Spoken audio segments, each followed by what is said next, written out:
सभी दर्शकों को बहुत बहुत नमस्कार करेंगे आप सबके साथ। मैं हूं ऋतिका पांडे। जय भारत। आप सभी को हमारी खास चर्चा में हमारे साथ जुड़ने के लिए जी आप सबका पहले तो बहुत बहुत धन्यवाद कि हमेशा आपका बहुत ही स्नेह और सपोर्ट हमारे चैनल को मिलता है। देखिए आज की हमारी जो खास मेहमान है वो महिला सशक्तिकरण की एक कहते हैं ना परफेक्ट मिसाल है। जी उनके लिए हम कहेंगे कि मजबूत महिला, ये बात जो है इनके ऊपर बिल्कुल सटीक बैठती है कि मजबूत महिला अडिग और निडर, हर तूफान में खड़ी, हर कठिन राह में अग्रसर, जहां उनकी शक्ति वहां कोई हार नहीं। मजबूत नारी समाज की असली कमान वही है। जी हाँ नमस्कार, मैं हूं आपके साथ ऋतिका पांडे और आप देख रहे हैं हमारा न्यूज चैनल 21। जी आज हमारे साथ मौजूद है मध्य प्रदेश पुलिस की उन चुनिंदा अधिकारियों में से एक जिनका नाम प्रोफेशनलिज्म, संवेदनशीलता और कड़े एक्शन तीनों के लिए जाना जाता है। जी हम बात कर रहे हैं डीआईजी भोपाल श्रीमती मोनिका शुक्ला जी की, जो विदिशा और इंदौर जैसी यूनिटों में पुलिस अधीक्षक रह चुकी हैं। साथ ही आपको बता दें इनके बारे में क्राइम ब्रांच भोपाल में रहते हुए कई संगीन केसेस जो इन्होंने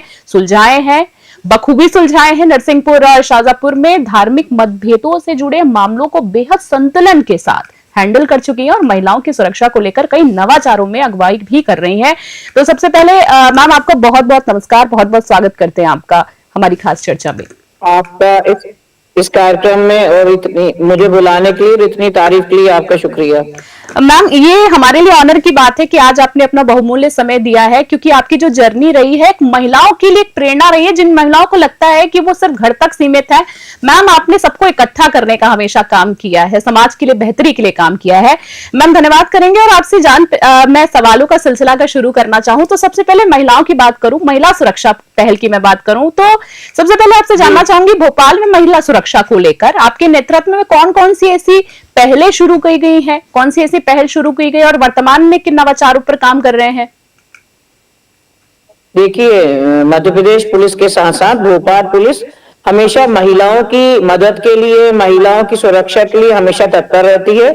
हमारे यहाँ डायल 100 चलती है जो अब 112 हो चुकी है। आप किसी भी समय कॉल करके पुलिस को बुला सकते हैं। महिला थाना तथा हर थाने पर हमारे यहाँ ऊर्जा डेस्क है जिस पर 24 घंटे हमारी महिला अधिकारी आपको उपलब्ध मिलती हैं। कभी भी आप जाइए, महिला संबंधी कोई समस्या है तो महिला पुलिस उनका निदान करेंगी। यदि आपको लगता है कि आप सिर्फ महिला अधिकारी से ही बात करना चाहती हैं तो यह भी हमारे यहाँ सुनिश्चित किया गया है। जो महिला विक्टिम होती हैं उनकी सशक्तिकरण के लिए हमारे यहाँ शक्ति कैफे नाम की थानों में और महिला थानों में कैफे चल रहे हैं और इससे उनको रोजगार के साथ साथ एक आत्मसम्मान भी मिल रहा है। क्या बात है जी मैम, क्योंकि अगर मैम बात करें आपकी जर्नी की बात करें तो काफी लंबी जर्नी रहे है। आपने छोटे जिलों से लेकर महानगर तक काम किया है, तो उसके बीच में थोड़ा सा अंतर की मैं बात करना चाहूँ कि आपने छोटे जिलों से लेकर बड़े शहरों तक कमान संभाली है। क्या चुनौतियां, बड़ा अंतर अब आपको क्या नजर आता है? विविध अनुभव आपके रहे हैं पुलिसिंग शैली को, तो कैसे पुलिसिंग जो शैली है वो अब कैसे बदल चुकी है मैम? हर शहर की अलग अलग तासीर होती है, वहां के लोगों की मनोवृत्ति अलग अलग होती है, वहां के अपराध के दायरे अलग अलग होते हैं। जैसे मान करें हम रायसेन जिले की तो वो एक संवेदनशील जगह है, वहां साइबर अपराध इतने ज्यादा नहीं होते हैं। लेकिन हम बात करें इंदौर और भोपाल की तो यहाँ साइबर फ्राइड, छेड़छाड़, इस प्रकार के अपराध थोड़े से ज्यादा होते हैं। तो हर जगह का अपना अपना तासीर होता है।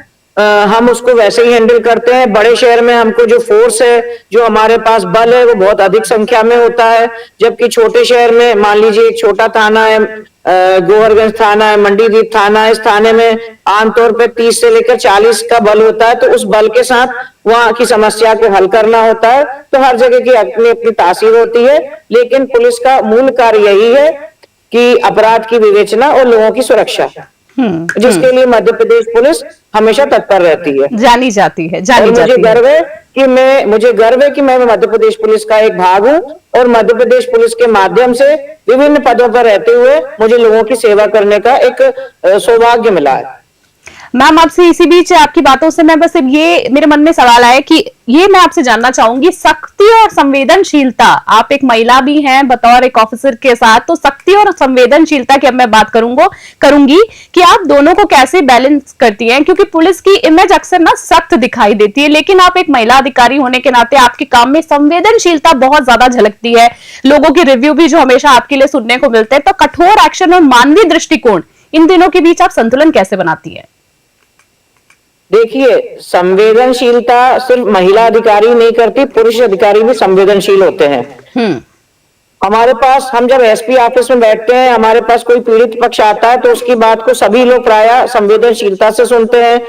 वो बड़ी आस लेकर बड़ी दूर से हमारे पास आते हैं। तो किसी को कोई फैमिली डिस्प्यूट की प्रॉब्लम होती है, किसी को कोई मकान मालिक तंग कर रहा होता है, किसी को मोहल्ले वाले परेशान कर रहे होते हैं, किसी बच्ची को कभी कोई कॉलेज जाती है तो वहां कोई आने जाने में कोई छेड़ता है।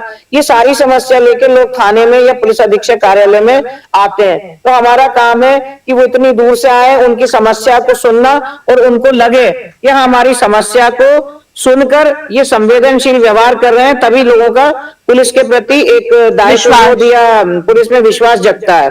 और इसके बाद जब हम कोई एक्शन लेते हैं तो उसमें सख्ती बहुत जरूरी है, ताकि लोगों को लगे कि हाँ, पुलिस अपराधियों के प्रति सख्त है। तो संवेदनशीलता और सख्ती का एक कॉम्बिनेशन होना चाहिए, जो मुझे लगता है कि महिला के साथ साथ पुलिस अधिकारियों के भी पास है।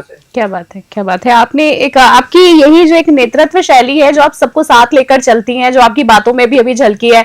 मैम, थोड़ा सा मैं आपसे जानना चाहूंगी, हमारे दर्शक भी जानना चाहते हैं कि जैसे कि हमें जानकारी मिली है कि सर जो आपके हस्बैंड हैं, आपकी पति हैं, वो भी पुलिस अधिकारी हैं। पर्सनल और प्रोफेशनल लाइफ को आप संतुलित कैसे करती है? क्योंकि आपका शेड्यूल बहुत ज्यादा बिजी रहता है, सर भी बिजी रहते हैं, तो आपके जो हस्बैंड है वो भी विभाग में है, तो दोनों का शेड्यूल चुनौतीपूर्ण होता है, जिम्मेदारियां भी आप पर भारी हैं, फिर भी आप दोनों सफल वैवाहिक जीवन कैसे मैनेज करते हैं? क्या मैसेज देना चाहेंगे उन महिलाओं और पुरुषों को भी आप इससे?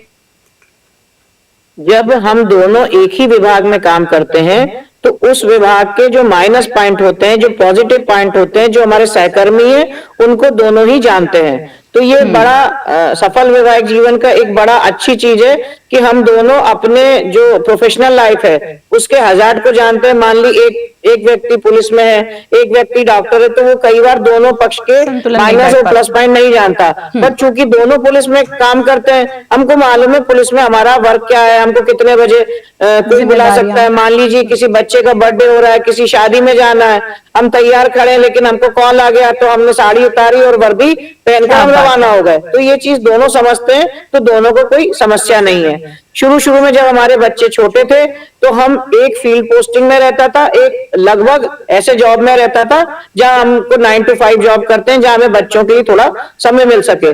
मेरे पेरेंट्स भोपाल में रहते हैं तो कई बार बच्चे उनके घर छोड़े जाते थे। तो इस प्रकार से यदि एक पार्टनर बाहर जा रहा है, टूर पे जा रहा है या डिप्टेशन पे जा रहा है, तो दूसरा पार्टनर हेडक्वार्टर में रहता था। इस प्रकार से हमने तालमेल किया और पति पत्नी से ज्यादा हमको इसमें बच्चों का सहयोग चाहिए कि पति पत्नी तो एक दूसरे की बात समझ सकते हैं, लेकिन कई बार बच्चों को लगता है हमारे एनुअल फंक्शन में, हमारे पेरेंट टीचर मीटिंग में हमारे पेरेंट्स क्यों नहीं आ पा रहे। तो धीरे धीरे बच्चे भी इस बात को समझ गए और मेरी बेटी तो 6th से लेकर 12th तक हॉस्टल में रही है। ओके।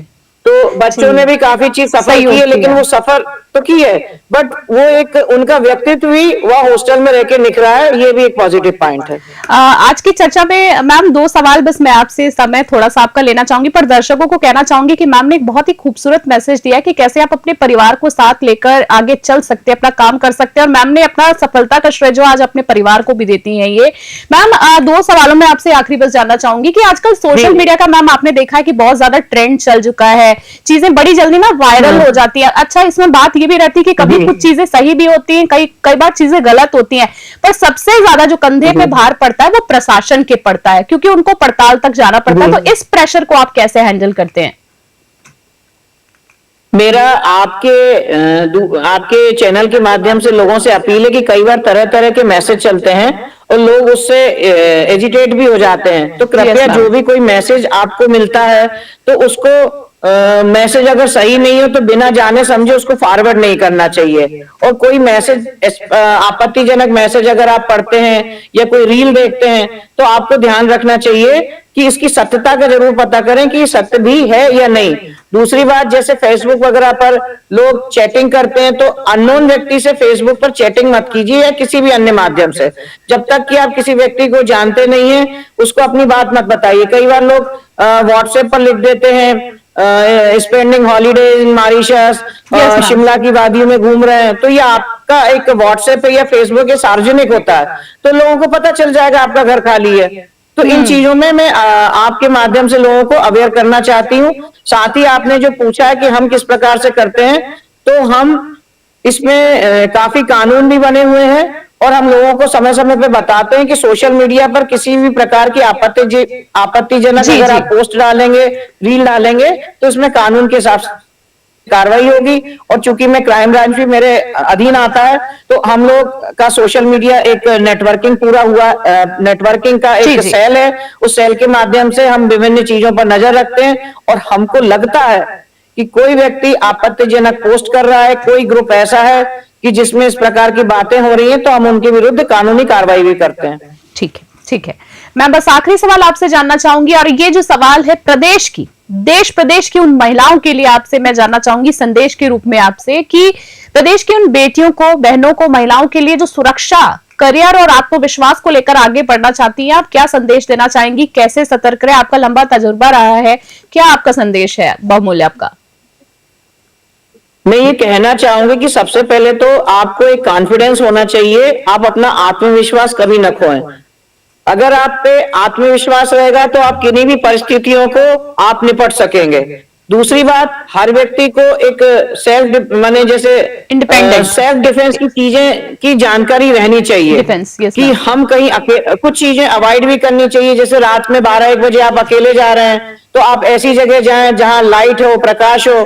कोशिश करें कि 1-2 जन साथ हो, या आप कभी कोई आपत्ति आती है तो आप किसी को मदद के लिए बुला सकें। साथ ही मेरा लोगों से आग्रह है कि जब आप कहीं जाते हैं और आप लेते हैं कि कुछ अनसोशल व्यक्ति किसी महिला को, लड़की को परेशान कर रहे हैं, तो लोगों को इसका विरोध भी करना चाहिए। साथ ही संबंधित आसपास की पुलिस को जरूर सूचना देनी चाहिए। ये नहीं कि कोई लड़की को कोई व्यक्ति परेशान कर रहा है तो हम सिर्फ फोटो खींच रहे हैं, रील बना रहे हैं। आप याद रखें कि जिस प्रकार से यहाँ किसी बच्ची के साथ कोई गलत कर रहा है, तो कहीं दूसरी जगह हमारे परिवार की बच्ची भी अकेली है, तो पुलिस तो है ही आपकी मदद के लिए तत्पर। लेकिन साथ ही साथ समाज को भी महिला की सुरक्षा के लिए आगे आना चाहिए। आजकल बच्चियां आगे बढ़ रही है, पढ़ रही है। जब हम कॉलेज में पढ़ते थे तो हमारे पेरेंट्स हमको दूसरे शहर भेजने में काफी हिचकिचाते थे, सुरक्षा के लिए थोड़ा डरते थे। बट आज मेरी बेटी है, आपकी छोटी बहन होगी, तो ये लोग बाहर पढ़ रहे हैं, पेरेंट्स अब डरते नहीं है। वो चाहते हैं कि बच्चियां आगे बढ़ें और खूब पढ़ें। और हम सभी तरफ पुलिस विभिन्न माध्यम से बच्चियों की सुरक्षा के लिए तत्पर है। और आपको लगता है कि हम अपना नाम न बताएं, अपना पता न बनाएं, तो 1098 ऐसी महिला पुलिस हेल्पलाइन है जहां आप कोई सूचना दे सकते हैं। हम लोग कोशिश कर रहे हैं कि जो बच्चियां भोपाल में विभिन्न स्कूल कॉलेज में पढ़ती हैं, वहां शिकायत पेटी लगाएं या QR कोड, इस प्रकार के इलेक्ट्रॉनिक माध्यम कुछ ऐसी चीजें लगाएं जिससे वो अपनी शिकायत पुलिस तक पहुंचा सके। अभी भी थाने में जो महिला बीट प्रभारी होती है, वो जाती हैं कॉलेज में, अपना लेक्चर देती हैं, अपना मोबाइल नंबर बच्चियों को देती हैं, ताकि कभी भी बच्चियों पर कोई समस्या हो तो वो पुलिस से सीधे संपर्क कर सके। इसलिए मैं सभी बच्चियों और महिलाओं को संदेश देना चाहती हूँ कि वे उठें, आगे बढ़ें, फाइनेंशियल इंडिपेंडेंट रहें, साथ ही कॉन्फिडेंट रहें। और यदि उनको लगता है कि सुरक्षा के लिए पुलिस की आवश्यकता है, तो पुलिस को बिना डर के सूचित करें। हम लोग उनकी मदद के लिए तैयार हैं। यदि आपको लगता है कि कोई थाने का कोई अधिकारी आपकी बात पर रिस्पांस नहीं दे रहा है, तो वरिष्ठ कार्यालय में, पुलिस अधीक्षक कार्यालय में, महिला थाने में, या जो हेल्पलाइन नंबर है उस पे आप अपनी बात रख सकते हैं। मैम बहुत बहुत धन्यवाद आपको। तो पहले तो ये कहना चाहूंगी कि आपने जितनी सहूलियत एक महिलाओं के लिए, नारियों के लिए बना दी, क्योंकि एक प्रिवेसी की हमेशा मन में डर रहती है, और आपने वो सहूलियत जो प्रोवाइड की, हम भोपाल के हम दर्शकों को बताना चाहेंगे मैम ने प्रोवाइड की, उसके लिए आपको बहुत बहुत धन्यवाद देना चाहेंगे उन तमाम महिलाओं की तरफ से, हमारे चैनल की तरफ से। और मैम आपका बहुत बहुत धन्यवाद कि आज आपने अपना बहुमूल्य समय हमें दिया। हम चाहेंगे कि आप भारत माँ की सेवा में ऐसे निरंतर कार्यरत रहे, प्रयासरत रहे, कुशल मंगल रहे, स्वस्थ रहे, और फिर किसी चर्चा में हम आपसे जल्दी मुलाकात करें। बहुत बहुत धन्यवाद। नमस्कार मैम, जय हिंद।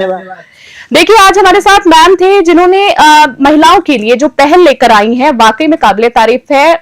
आज उनके लिए कहेंगे कि नारी जब उठे हौसलों के साथ, रुक नहीं सकता कोई भी बाधाओं। कहा सशक्त महिला समाज की जान, हर चुनौती से जीतती, हर मोड़ पर मुस्कान। जिया, मैडम का एक बार फिर से बहुत बहुत धन्यवाद देना चाहेंगे कि उन्होंने आज हमारे लिए अपना समय निकाला, महिलाओं के लिए, उन महिलाओं को तमाम मैसेज दिया जो जानना चाहती थी अपने अधिकारों के बारे में, अपने हक के बारे में।